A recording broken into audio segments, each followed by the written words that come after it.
Before diving into this incredible story, remember to subscribe to the channel and turn on notifications.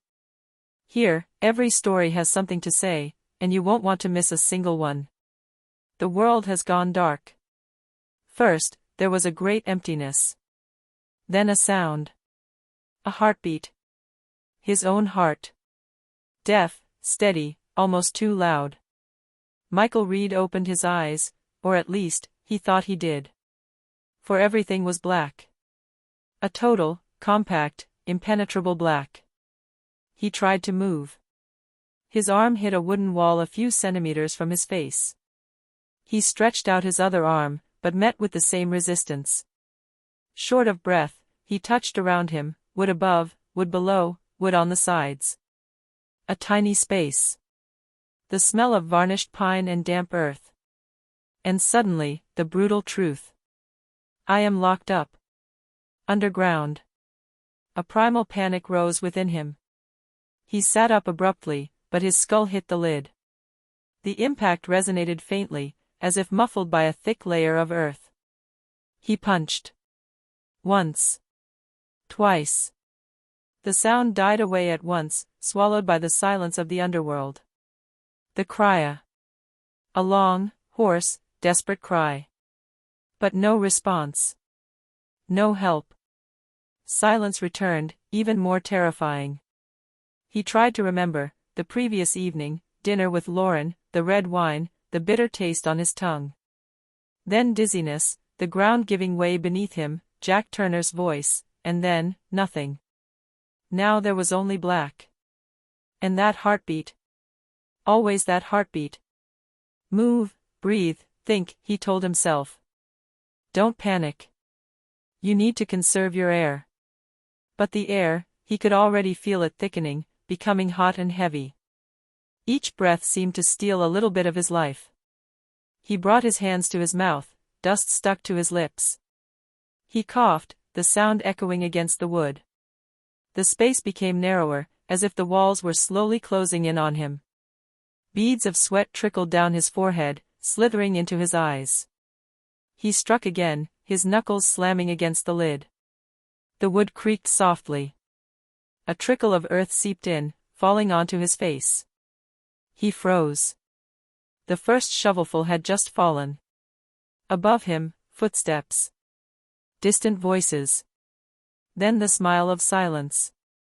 The noise of the world faded away for good. The coffin vibrated slightly, a colossal weight had just been placed upon it. Michael screamed again, with all his might, until his throat tore. But the earth never answers the living. Then he closed his eyes. And listened to his own heart beating in the dark. As a final reminder that, for the time being, he was still alive. A metallic taste filled his mouth. Michael Reed was slowly emerging from a heavy, cottony sleep, as if he were coming out of thick water. His head ached terribly, and every beat of his heart resonated in his temples. He tried to open his eyes, nothing. Absolute blackness. He tried to move his right hand, it hit a smooth, hard surface, a few centimeters from his face. The left, same thing. He froze. For a moment, he thought he was dreaming. Perhaps a nightmare, anesthesia, a side effect of medication. But no. The smell of raw wood, dampness, and wet earth was very real. The silence, too. A silence so complete that he could hear his own breath echoing against the walls. Then, slowly, panic rose. "Hello?" he shouted, his voice trembling. No response. He struck once with his fist, then twice. The sound was muffled, dull. The sound of a coffin. Michael felt terror rise up his throat, cold and acidic. He struck harder, with all his might. "Help! I'm here." Nothing. Just an empty echo. He breathed faster, much too fast. The air, already hot and saturated, seemed to thin out even more. He placed his hands on his chest to force himself to breathe slowly. His fingers trembled. He could feel every vibration of his heart beating against his ribs. He tried to think about it, Michael. calm down. He searched for a memory, a landmark. A dinner, yes, at his place, the night before. Lauren was laughing, a glass of wine in her hand. The candlelight danced on her cheeks. Then, a strange taste in his mouth. Dizziness. The voice of Jack Turner, his partner. Sleep, Mike. Get some sleep. Everything will be all right. And then blackness. He understood. He had been drugged. And buried. Michael screamed again, a desperate, animalistic cry. His fists pounded the wood until they were raw. He felt his nails split. Blood ran down his fingers, hot and sticky. But the lid did not give way. Then he began to think about the speed of someone fighting for their life. He tried to move his legs, which were locked. His arms, trapped against the walls. He was only about 20 centimeters above him, maybe less. He became aware of the air. Getting heavier and heavier. Getting hotter and hotter. He inhaled. A smell of earth and decay rose in his throat. He coughed, choking. Her eyes, useless in the dark, wept all by themselves. Time seemed to expand. A minute felt like an hour. An hour, like a century. Then he felt something slide down his cheek, a grain of earth, fallen from a tiny crack in the wood. A sign. Above him was the ground. Meters of earth. Maybe more. He froze, unable to breathe. Suddenly, he heard a cracking sound. Light. Like movement above. He stopped moving. Was it a step? An animal? An illusion? Silence returned, absolute. His mind began to drift between reason and delirium. He thought of Lauren, her smile, her soft hands on his face. Hang in there, Michael. Hang in there. But the panic returned, relentless. He started hitting again. The blows made the wood vibrate, but every sound was swallowed by the earth. He screamed until he lost his voice. And in the darkness, exhausted, he let his arms fall back down. His breath was becoming short. His forehead was stuck to the lid. And a terrible thought crossed his mind. No one will come. He closed his eyes, his throat dry. And he murmured into the void.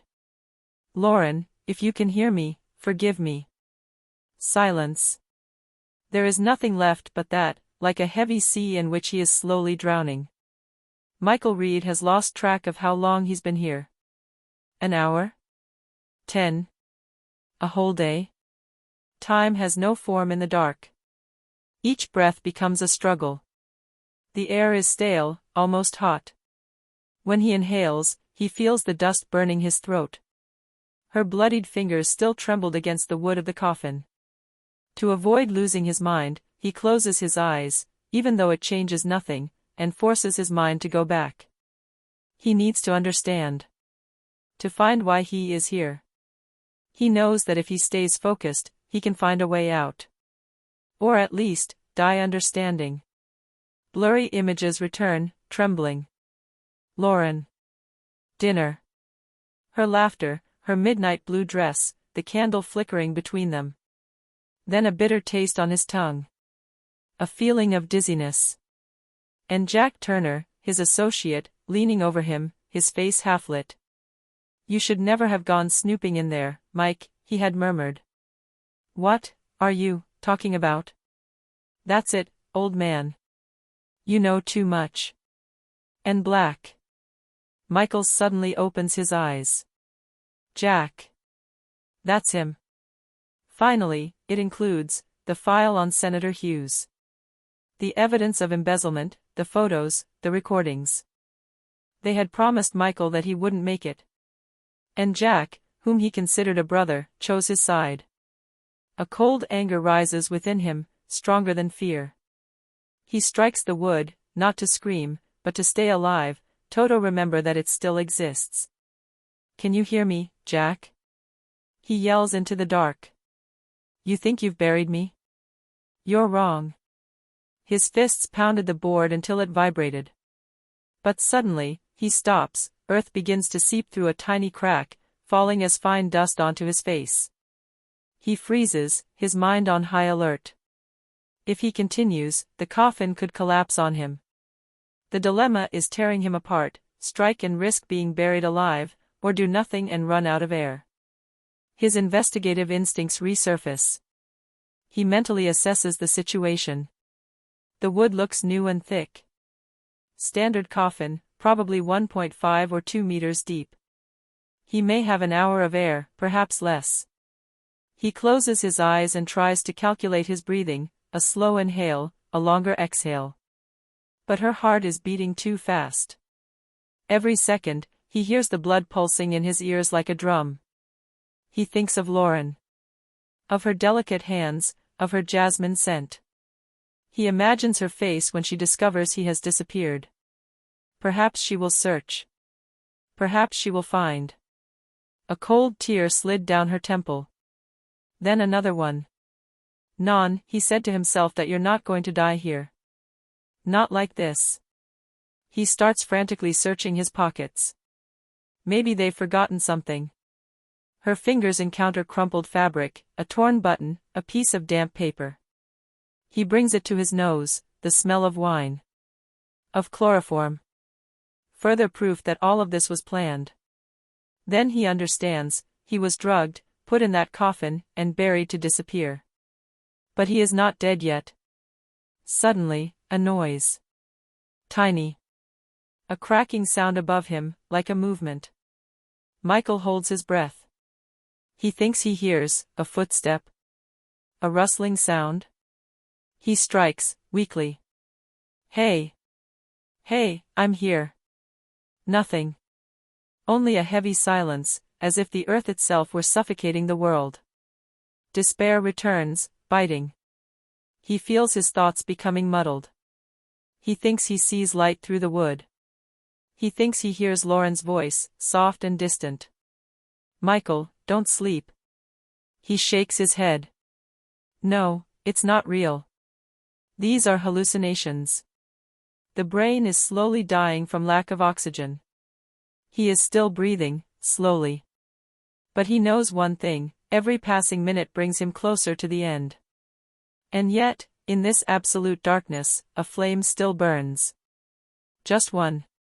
Rage. "You won't have the last word, Jack. I swear it." Silence is no longer just a sound. It's a presence. An invisible, heavy thing that clings to every breath and gnaws at thought. Michael Reed is no longer sure he is awake. His eyelids are burning. His breath is short, and the air now has a strange, almost liquid density. He feels his own breath hit the wood, returning to him like a deathly breath. Time has faded away. There is no longer a before or an after. Only black. He tries to count to stay conscious. 1, 2, 3, but the numbers get mixed up. His thoughts crumble like sand. His throat is so dry he struggles to swallow. He runs his tongue over his lips, blood. Under his fingers, the wood is rough and damp. He smells of dust, splinters, and dirt that slowly seeps through the cracks. With each movement, a fine rain of earth falls on her face. He closes his eyes, clenches his teeth. "Stay calm, Michael. Breathe. Breathe slowly." But her body no longer listens. His heart beats so fast it makes him nauseous. His legs tremble involuntarily. He thinks he hears sounds. Muffled sounds. Murmurs. "Mike." He jumps. That voice, soft, distant. "Lauren? Mike, wake up." He reaches out, tapping the wood with his fingertips, as if to reach for her. "Lauren. I'm here." But the voice fades away. Dissolves into silence. His mind is cracking. The hallucinations begin. He now remembers one detail. Jack Turner's gaze, the last time they saw each other, in the office. The blinds were half closed, the light was cold. Jack was avoiding his gaze.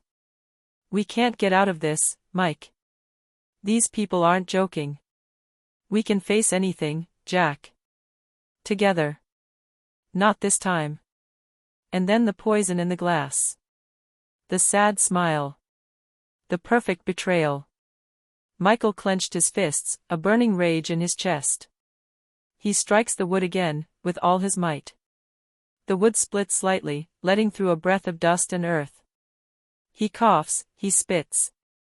His throat burns. But he carries on. His fingers dig, scrape, tear at the wood.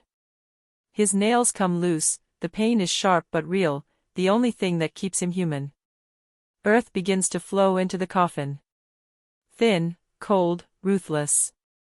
It spreads over his torso, into his hair, seeps into his mouth. He spits, coughs violently. But for the first time since he woke up, his empty world above. The earth. The outside. Life. He's still digging. The muscles in his arms scream, his fingers are raw. The earth seeps in faster now. The coffin trembles slightly. He knows he risks being crushed, but he is no longer afraid. You won't get me, Jack, you won't get me. The earth rises up to his neck. He can barely breathe. Every breath is a battle. Then, suddenly, a light. Weak, trembling. He sees her. A glimmer above, through the crack. He laughed, a mad, broken laugh. I see you. Lauren. I see you. But the light flickers. It might be a hallucination. Or perhaps, a lantern. Footsteps. A movement. The wood creaks above him. Michael holds his breath, his eyes wide. Is someone digging? Non. It's just an animal. An irregular scratching, lighter, more chaotic. And suddenly, a dull thud. A piece of the lid breaks off. A torrent of earth crashed down upon him. He screams, tries to free himself, but the earth invades everything, his mouth, his eyes, his nose. He struggles, swallows dust, coughs, and fights. And in the chaos, just before everything went black, he heard Lauren's voice again, clear, soft, almost real. Hang in there, Michael. We're coming. Then, nothing more. There was a lack of air. Leo felt a sharp pain shoot through his chest, as if his lungs were begging for oxygen. His heart was pounding so hard he could hear its own pulsations echoing against the coffin walls. He had lost all track of time, seconds, minutes, hours, everything seemed to melt into a slow, agonizing death. For a moment, he thought he was going to faint again. But a violent thought woke him up. I cannot die here. He groped, searching around him in the darkness. His fingers met the surface of the wood, cold, smooth, solid. He scraped, first gently, then harder. His nails broke against the surface. The metallic taste of blood filled his mouth, but he continued. Each movement was a silent cry against death. Someone, help me, he murmured in a strangled voice. No response, of course. Just the muffled sound of his breathing, the rubbing of the shroud fabric against his damp skin, and the creaking of the wood he was manhandling. Suddenly, a memory flashed into his mind, the night of the funeral. He saw himself lying in the open coffin again, the candlelight dancing on the faces of his loved ones. He could hear his sister, Megan, crying softly. He wanted to move, to tell them he was alive. But his body refused. He had been declared dead after a cardiac arrest. His heart had stopped, but not long enough. It had restarted, too late, when the lid had closed.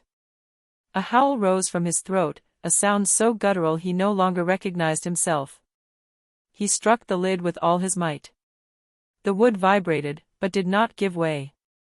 The earth muffled everything. No one would hear. Seconds turned into hours. His strength was waning. He thought of his mother, his dog, the house by the lake. He longed to see the light again, to feel the rain on his face. He began to strike even harder. His fingers were bleeding, but he continued, driven by a primal rage, a survival instinct that defied explanation. Then he felt something. A slight breeze. Weak. Tiny. But real. He froze, straining to listen. A crack. Yes, right above him. The lid had given way slightly, letting in a breath of life. Leo felt his tears welling up. He redoubled his efforts, digging with his fingers, his nails torn, his breath coming in short gasps. Every millimeter gained was a victory. But the ground, weighed down by the freshly compacted earth, began to slowly collapse on him. He then understood, the deeper he dug, the greater the risk of being crushed. His brain was racing. Instinct urged him to continue, but the fear of the worst paralyzed him. "Think, Leo, think," he said to himself, murmuring. Suddenly, a noise. A muffled sound coming from outside. Footsteps. Leo held his breath. Someone was walking above him. "Here," he cried out in a broken voice, "here. I'm alive." He struck the lid again, harder than ever, hoping the vibrations would travel through the earth. But the footsteps stopped abruptly. Silence. Then, voices. Indistinct murmurs, too distant. Leo screamed again, until his vocal cords tore. And suddenly, a dull thud resounded. One shovelful. Then another. And another still. He burst into sobs of relief. They were digging. They were looking for him. He was no longer alone. His hands were trembling, his heart was racing, he kept repeating. "I'm here. I'm here." But at that moment, he didn't know yet who was digging. The shovel blows were getting closer. Each impact rattled the wood of the coffin, raising clouds of dust that burned his throat. Leo, panting, thought he could already taste freedom. He closed his eyes and murmured between sobs. "Thank you, thank you. I am alive." The light would return. The air would finally penetrate. But something was wrong. The noises stopped abruptly. No more blows. No more voices. Just silence. A silence so profound that it became deafening. Leo banged on the coffin lid again in a panic. "Keep going. I'm here. Dig, please." Nothing. Then, a laugh. A slow, low, almost mocking laugh. It was not an unfamiliar voice. Leo felt his blood run cold. He knew that tone. That timbre. That ragged breath. "So, little brother, are you still breathing?" Leo's heart stopped for a second. It was Ethan, his own brother. The one who had lost everything when Leo inherited the family fortune. The one who had disappeared on the night of the funeral. Leo felt his throat tighten. "Ethan? Is that you?" "But, you don't understand, I'm alive. We've made a mistake. Get me out of here, I beg you." A long silence, then Ethan's voice, icy. "Oh, I understand perfectly. It's you who doesn't understand. You were already dead to me a long time ago." Leo started screaming, hitting, begging, but the sound of the shovel started again, in the other direction. Ethan filled in the earth. Each shovelful fell back onto the coffin like a condemnation. "No. Ethan, stop. You don't have the right." "The law," he replied in a calm voice, "you took everything from me, Leo. The name, the house, my father's business. All I had left was to watch you go. And now even death has refused to take you. So I'll take care of it myself." Leo was pounding the wood, his fists bleeding, his voice hoarse. "You're sick. You're going to kill me." "You already were," Ethan murmurs, "you just forgot to die." The earth was falling back. Heavy. Inexorable. Each shovelful muffled the sound of her voice a little more. Soon, only a whisper remained. Then nothing more. Ethan knelt breathlessly over the fresh grave. The moon illuminated his sweat-covered face. He put down the shovel, closed his eyes, and murmured, "Rest in peace at last, big brother." But as he straightened up, a strange sound rose behind him. A breath. Weak. Hoarse. Ethan turned around slowly.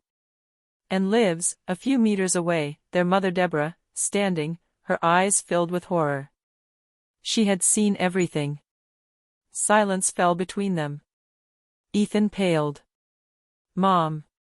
But before he could finish, Deborah fell to her knees before the grave, her hands trembling on the still fresh earth. "My God, what have you done, Ethan?" The wind picked up, stirring up dust.